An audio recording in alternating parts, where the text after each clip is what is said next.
Hello friends, welcome to ನಮ್ಮ ಅಡುಗೆ 9 food channel. ಬನ್ನಿ ಇವತ್ತು ಯಾವ ರೆಸಿಪಿ ಅಂತ ನೋಡ್ಕೊಂಬರೋಣ.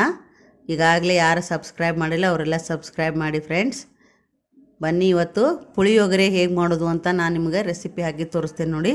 ಮೊದಲು ನಾನು ಒಂದು ಬಾಣಲೆಯನ್ನು ಇಟ್ಟಿದ್ದೇನೆ ಗ್ಯಾಸ್ ಸ್ಟವ್ ಮೇಲೆ. ಅದರಲ್ಲಿ ಎಣ್ಣೆ ಹಾಕಿದ್ದೇನೆ.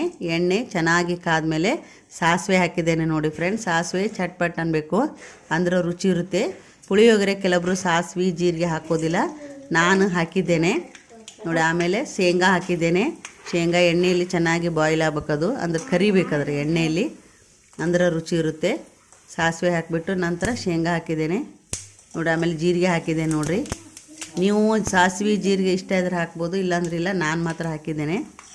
ಆಮೇಲೆ ಕರಿಬೇವಿನ ಸೊಪ್ಪು ಹಾಕಿದ್ದೇನೆ. ಪುಳಿಯೋಗರೆಗೆ ಕರಿಬೇವು ಭಾಳ ಇಂಪಾರ್ಟೆಂಟ್. ಕರಿಬೇವು ಹಾಕಲೇಬೇಕು, ಅಂದರೆ ಪುಳಿಯೋಗರೆ ಭಾಳ ರುಚಿಯಾಗುತ್ತೆ.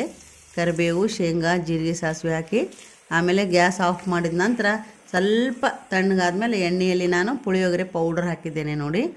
ನಾವು ಎಣ್ಣೆ ಬಿಸಿ ಇದ್ದಾಗ ಪುಳಿಯೋಗರೆ ಹಾಕಿಬಿಟ್ರೆ ಅದು ಎಲ್ಲ ಹೊತ್ತಿ ಹೋಗ್ಬಿಡ್ತೈತಿ, ಅದು ಕಪ್ಪಾಗ್ಬಿಡುತ್ತೆ. ಅದಕ್ಕೋಸ್ಕರ ಆಮೇಲೆ ಅರಿಶಿಣ ಪುಡಿ ಹಾಕಿದ್ದೇನೆ.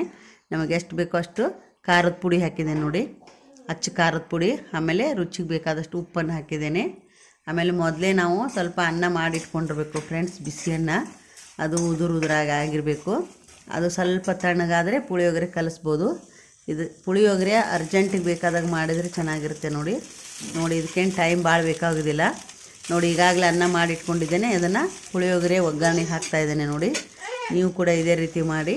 ಬೇಗನೆ ಮಾಡಬೇಕಪ್ಪ, ದಿಢೀರಾಗಿ ನಾವು ಏನಾದರೂ ತಿಂಡಿ ರೆಡಿ ಮಾಡಬೇಕಂದ್ರೆ ಪುಳಿಯೋಗರೆ ಮಾಡ್ಬೋದು ಫ್ರೆಂಡ್ಸ್. ಇದನ್ನು ಬಾಕ್ಸಿಗೆ ಕಟ್ಟಿದ್ರು ಮಕ್ಕಳಿಗೆಲ್ಲ ತುಂಬ ಇಷ್ಟ ಆಗುತ್ತೆ, ತಿನ್ನೋಕ್ಕೂ ಭಾಳ ರುಚಿ ಇರುತ್ತೆ. ಈ ರೀತಿ ನಾನು ಪುಳಿಯೋಗರೆ ಮಾಡಿದ್ದೇನೆ. ಅದ್ರ ಮೇಲೆ ಬೇಕಾದ್ರೆ ನೀವು ಸ್ವಲ್ಪ ಕೊತ್ತಂಬರಿ ಸೊಪ್ಪನ್ನು ಹಾಕ್ಕೋಬೋದು, ಭಾಳ ರುಚಿ ಇರುತ್ತೆ. ನಾನು ಸ್ವಲ್ಪ ಹಾಕಿದ್ದೆ ನೋಡಿ. ಈ ರೆಸಿಪಿ ಇಷ್ಟ ಆದರೂ ಲೈಕ್ ಮಾಡಿ, ಶೇರ್ ಮಾಡಿ ಮತ್ತು ಸಬ್ಸ್ಕ್ರೈಬ್ ಮಾಡಿ. ಧನ್ಯವಾದ.